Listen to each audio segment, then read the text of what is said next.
नमस्कार विद्यार्थियों, इकोनॉमिक्स गुरु BS Rajawat YouTube channel पर आप सभी मित्रों का हार्दिक स्वागत, अभिनंदन। दोस्तों, राजस्थान की आर्थिक समीक्षा 2021-22 से जुड़े हुए जो भी लेक्चर्स हैं वो सारे मैं आपको करवाऊंगा एक एक करके। आज अपन राजस्थान की राज्य आय के आंकड़े हैं उनके बारे में चर्चा करेंगे। खासकर ध्यान रख लेना, एग्ज़ाम कोई सा भी हो, चाहे वो सेकंड ग्रेड टीचर्स का हो, चाहे वो फर्स्ट ग्रेड कॉमर्स व्याख्याता का हो, चाहे फर्स्ट ग्रेड इकोनॉमिक्स व्याख्याता का हो, चाहे ASO का हो, इन सब में आर्थिक समीक्षा से जुड़े हुए निश्चित रूप से प्रश्न पूछे जाएंगे। और इसी बात को मद्देनज़र रखते हुए मैंने ये निर्णय लिया है कि राजस्थान के आर्थिक समीक्षा से जुड़े हुए जितने भी वीडियो बन सकते हैं, शॉर्ट वीडियो, वो मैं आपके सामने प्रस्तुत करूँगा, आपके सामने रखूँगा, ताकि आर्थिक समीक्षा से जुड़ा हुआ कोई प्रश्न आता है तो वो आपका गलत नहीं हो। आज दोस्तों अपन राजस्थान की आर्थिक समीक्षा में जो बात कर रहे हैं वो कर रहे हैं राज्य आय के आंकड़े। राज्य आय के आंकड़े दोस्तों, बात कर रहे हैं अपन आर्थिक समीक्षा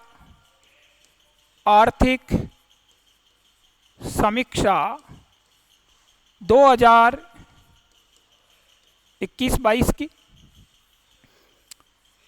राज्य आय के आंकड़ों की हम बात करें तो सबसे पहली बात तो ये ध्यान रखना, अगर हमारे से पूछा जाता है कि राजस्थान की राज्य आय के आंकड़े जारी कौन करता है, तो राजस्थान की राज्य आय के आंकड़े हैं ये आर्थिक व सांख्यिकी निदेशालय, आर्थिक व सांख्यिकी निदेशालय जयपुर के द्वारा जारी किए जाते हैं। और दोस्तों ध्यान रखें, आर्थिक और सांख्यिकी निदेशालय जो जयपुर में है, इसकी स्थापना हुई थी वो 1956 में इसकी स्थापना है वो की गई थी। राजस्थान की राज्य आय में अपन को 3 प्रकार के आंकड़े देखना है। एक तो अपन राजस्थान की GDP की बात करेंगे, एक हम राजस्थान में NDP की बात करेंगे, और एक राजस्थान में PCI प्रति व्यक्ति आय की बात करेंगे।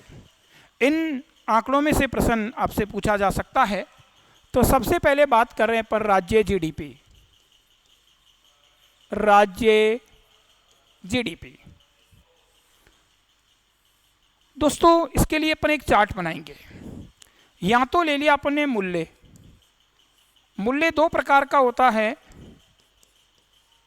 एक तो होता है स्थिर मूल्य और एक होता है चालू मूल्य, या कह दीजिए प्रचलित मूल्य। इसमें एक तो अपन को आंकड़े देखने हैं 2020-21 और एक आंकड़े देखने अपन को 2021-22। ध्यान रखना, 2021-22 के आंकड़े होते हैं वो अनुमानित होते हैं। यह अनुमानित क्यों कह रहा हूं मैं? अनुमानित इसलिए कह रहा हूं क्योंकि सरकार की जो आर्थिक समीक्षा है वो फरवरी में आ जाती है, जबकि वित्त वर्ष 31 मार्च को कंप्लीट होता है। तो 21-22 के जो आंकड़े होते हैं वो अनुमानित होते हैं, और 21-22 के आंकड़े अनुमानित आंकड़े हैं और 20-21 के आंकड़े हैं वो एक्चुअल आंकड़े हैं। फिर इसमें देखेंगे कि परिवर्तन कितना रहा है।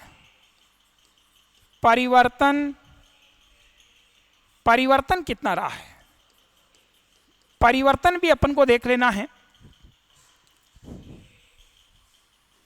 इस तरीके का चार्ट अपन को राज्य GDP का बनाना है। सबसे पहली बात, अगर हम 2020-21 में स्थिर मूल्यों पर राजस्थान की GDP की बात करें, तो स्थिर मूल्यों पर राजस्थान की GDP 2020-21 में रही है 6,60,118 करोड़।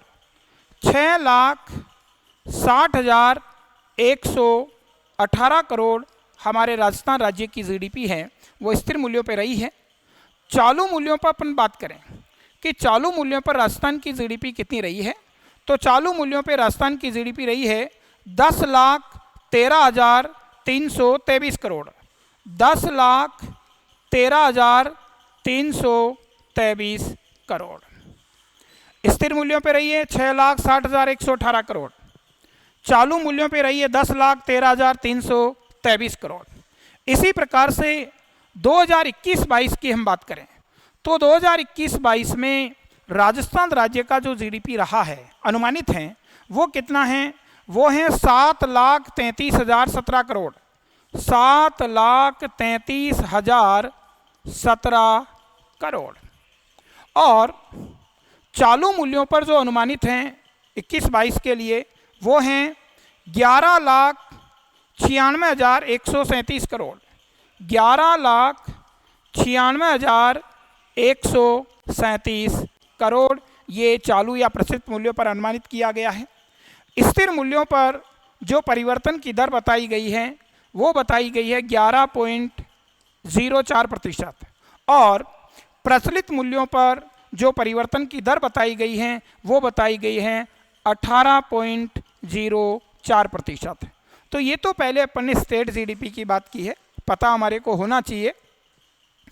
2020-21 में स्थिर मूल्यों पर राजस्थान की जीडीपी रही है 6,60,118 करोड़।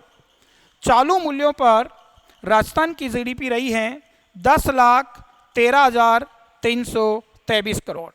और 21-22 में स्थिर मूल्यों पर जीडीपी का जो अनुमान रखा गया है वो रखा गया है 7,33,017 करोड़ और प्रचलित मूल्यों पर जीडीपी का जो अनुमान रखा गया है 11,96,137 करोड़। दोस्तों ध्यान रखना, प्रचलित मूल्यों पे परिवर्तन की दर है वो तो बताई गई 18.04% और स्थिर मूल्यों पर परिवर्तन की दर जो बताई गई है वो बताई गई है 11.04%। तो ये आंकड़े आपको याद होने चाहिए। दूसरी अपन बात कर रहे हैं वो कर रहे हैं राज्य एनडीपी। राज्य एनडीपी, एनडीपी क्या होता है, शुद्ध घरेलू उत्पाद, नेट डोमेस्टिक प्रोडक्ट। अगर राज्य एनडीपी की बात करें तो उसी प्रकार का चार्ट बनेगा। या तो ले लिया अपने मूल्य, एक तो है स्थिर मूल्य, दूसरा लिया अपने चालू मूल्य, यहाँ लिया अपने 2020-21 के एक्चुअल डाटा होते हैं, यहाँ ले लिया 2021-22 और 21-22 के डाटा वो अनुमानित होते हैं। और यहाँ अपने ले ली है परिवर्तन की दर, कितना परिवर्तन है वो इसमें रहा है। सबसे पहली बात करें अपन कि 2020-21 में स्थिर मूल्यों पर राजस्थान का एनडीपी कितना रहा है। तो 2020-21 में स्थिर मूल्यों पर राजस्थान का जो एनडीपी रहा है वो रहा है मेरे बच्चों 5,83,645 करोड़, 5,83,645 करोड़ रहा है। चालू मूल्यों पर अपन बात करें तो चालू मूल्यों पर 2020-21 में राजस्थान का जो एनडीपी रहा है वो रहा है 9,14,262 करोड़, 9,14,262 करोड़ रहा है। और इसी प्रकार से 2021-22 की हम बात करें तो 2021-22 में राजस्थान का एनडीपी है वो स्थिर मूल्यों पे रहा है 6,48,142 करोड़, 6,48,142 करोड़। ये तो बेटा किस पे रहा, ये तो रहा है आपका स्थिर मूल्य पर 2020-21-22 में जो अनुमानित है 6,48,142 करोड़ है। और बेटा जी प्रचलित मूल्यों पर जो अनुमान रखा गया है वो रखा गया है 10,78,903 करोड़, 10,78,903 करोड़। ये प्रचलित मूल्यों पर 2021-22 के लिए अनुमानित एनडीपी है। इसमें अगर परिवर्तन की दर देखें तो स्थिर मूल्यों पर परिवर्तन की दर है वो 11.05% बताई गई हैं और प्रचलित मूल्यों पे परिवर्तन की दर आप देखें तो प्रचलित मूल्यों पे परिवर्तन की दर है वो 18.1% बताई गई है। तो ध्यान रखना, जीडीपी और एनडीपी में परिवर्तन की दर याद करने का बहुत ही अच्छा तरीका है। जीडीपी में तो बताया था मैंने 11.04%, एनडीपी में 11.05%, दोनों लगभग बराबर से ही हैं। और चालू मूल्यों पर आप देखें तो चालू मूल्यों पर जीडीपी में परिवर्तन की दर बताई थी मैंने 18.04%। और दोस्तों ध्यान रखना एनडीपी में जो परिवर्तन की दर है वो 18.1% रही है। तो ये डाटा भी बहुत आसानी से आपको याद हो जाएगा। फिर अपन बात करते हैं राज्य प्रति व्यक्ति आय, राज्य पीसीआई। राज्य पीसीआई, पीसीआई क्या होता है? प्रति व्यक्ति आय, पर कैपिटा इनकम होती है। तो पीसीआई नहीं समझो आप तो प्रति व्यक्ति आय। सेम उसी प्रकार का चार्ट हमारे को बनाना है।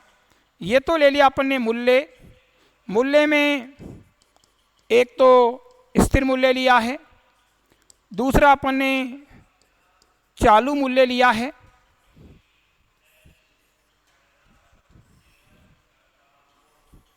ये आपने ले लिया 2020-21 और ये ले लिया आपने 2021-22। और यहाँ अपन को लेना है परिवर्तन की दर, यानी परिवर्तन कितना रहा है। अगर प्रति व्यक्ति आय की हम बात करें तो ध्यान रखना प्रति व्यक्ति आय है वो प्रति व्यक्ति आय अगर आप स्थिर मूल्य पे देखते हैं तो स्थिर मूल्यों पर जो प्रति व्यक्ति आय है वो रही है बेटा जी 74,009 रुपये। स्थिर मूल्यों पे प्रति व्यक्ति आय है वो रही है 2020-21 में राजस्थान की 74,009 रुपये। और अगर प्रचलित मूल्यों की बात करें तो प्रचलित मूल्यों पर जो प्रति व्यक्ति आय रही है 1,15,933 रुपये। 1,15,933 रुपये अपने प्रचलित मूल्यों पर राजस्थान की प्रति व्यक्ति आय रही है।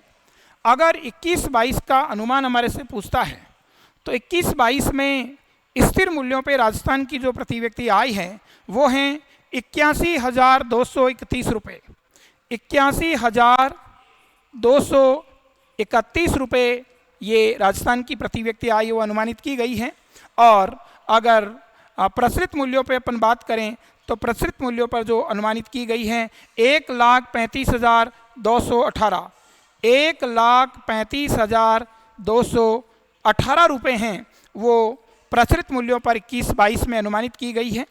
स्थिर मूल्यों पर अगर परिवर्तन की दर आप देखते हैं तो स्थिर मूल्यों पर परिवर्तन की दर 9.76% रही है और चालू मूल्यों पर परिवर्तन की दर हमारे से पूछे तो ये 16.6% रही है। तो बेटा जी आज अपन ने स्टेट जीडीपी की बात की है, स्टेट एनडीपी की बात की है, स्टेट पीसीआई की बात की है। एक बार फिर से इनको आपको देख लेना चाहिए। अपन राज्य जीडीपी की बात कर रहे हैं तो 2020-21 में स्थिर मूल्यों पे राजस्थान राज्य का जो जीडीपी रहा है 6,60,118 करोड़। चालू मूल्यों पर 2020-21 में राजस्थान का जीडीपी रहा है 10,13,323 करोड़। 2021-22 के लिए जो अनुमानित हैं वो स्थिर मूल्यों पे हैं 7,33,017 करोड़ और चालू मूल्यों पे जो अनुमानित हैं 11,96,137 करोड़। दोस्तों ध्यान रखना स्थिर मूल्यों पर जीडीपी में जो परिवर्तन की दर है वो 11.04% रही है और चालू मूल्यों पर जीडीपी में परिवर्तन की दर है वो 18.04% रही है। इसी प्रकार से राज्य एनडीपी की बात करें, राज्य की घरेलू आय की बात करें, शुद्ध घरेलू आय की बात करें तो दोस्तों ध्यान रखना स्थिर मूल्यों पे राजस्थान राज्य का जो एनडीपी 2020-21 में रहा है 5,83,645 करोड़ और चालू मूल्य पे रहा है 9,14,262 करोड़। इसी प्रकार 2021-22 के लिए जो अनुमानित हैं वो प्रचलित मूल्यों पर हैं 6,48,142 करोड़ और चालू मूल्यों पे जो अनुमानित हैं 10,78,903 करोड़। दोस्तों एनडीपी में परिवर्तन की दर स्थिर मूल्यों पे रही है 11.05% और प्रचलित मूल्यों पे परिवर्तन की दर है वो रही है 18.1%। इसी प्रकार से राज्य पीसीआई की बात करें, प्रति व्यक्ति आय की बात करें, तो स्थिर मूल्यों पर राजस्थान राज्य की प्रति व्यक्ति आय है वो 74,009 रुपये रही हैं और चालू मूल्यों पर 1,15,933 रुपये रही है। 2021-22 के लिए जो प्रति व्यक्ति आय अनुमानित हैं वो 81,231 रुपये स्थिर मूल्यों पर अनुमानित हैं और चालू मूल्यों पे जो अनुमानित हैं 1,35,218 रुपये अनुमानित हैं। स्थिर मूल्यों पर प्रति व्यक्ति आय में जो परिवर्तन हैं वो 9.76% हैं और चालू मूल्यों पर प्रति व्यक्ति आय में जो परिवर्तन की दर हैं वो 16.6% अनुमानित हैं। पहले तो आपको ये बात ध्यान रखनी है, एक बात नोट करके यहाँ ध्यान रख लेना, नोट करके ये बात ध्यान रखना, ये भी बड़ा महत्वपूर्ण डाटा है कि भारत की जीडीपी में प्रचलित मूल्यों पर राजस्थान की जीडीपी की हिस्सेदारी 5.15% रही है। ये बात भी आपको ध्यान में रखनी है। दोस्तों, मैं आर्थिक समीक्षा के पूरे जो वीडियोस हैं वो बनाऊंगा, पूरे वीडियो शॉर्ट वीडियो इस तरीके से मैं डालूंगा। जैसे आज मैंने स्टेट इनकम के ऊपर बात की, वैसे उद्योगों पे बात करूंगा, कृषि पे बात करूंगा, सेवा पे बात करूंगा, ग्रामीण विकास पे बात करूंगा। तो सभी शॉर्ट वीडियो में एक एक करके शॉर्ट वीडियो डालता रहूंगा। तो इसी प्रकार के आर्थिक समीक्षा के जो वीडियो देखने के लिए आप मेरे चैनल से जुड़े रहें। आप मेरे चैनल को लाइक करें, सब्सक्राइब करें, शेयर करें और इसी नाम से मेरा यूट्यूब चैनल है जिस पे मैंने 4 प्रकार के कोर्स लॉन्च किए हैं। बहुत ही शानदार वीडियो मैंने उसमें बनाए हैं। कॉमर्स व्याख्याता की वैकेंसी आ चुकी है तो कॉमर्स व्याख्याता के लिए मैंने कोर्स हैं वो डिज़ाइन किया है। सेकंड ग्रेड टीचर सामाजिक विज्ञान एसएसटी विषय में जो इकोनॉमिक्स वाला जो पोर्शन है उसके ऊपर मैंने कोर्स तैयार किया है। मैंने आरएस और पीएसआई के लिए कोर्स तैयार किया है और मैंने general economics for all exams हैं वो कोर्स तैयार किया है। तो मेरी सेवा का लाभ लेने के लिए आप मेरे ऐप को भी डाउनलोड कर सकते हैं और मेरे चैनल से लगातार जुड़े रहें। आज के लिए बहुत बहुत आशीर्वाद, धन्यवाद, थैंक्स।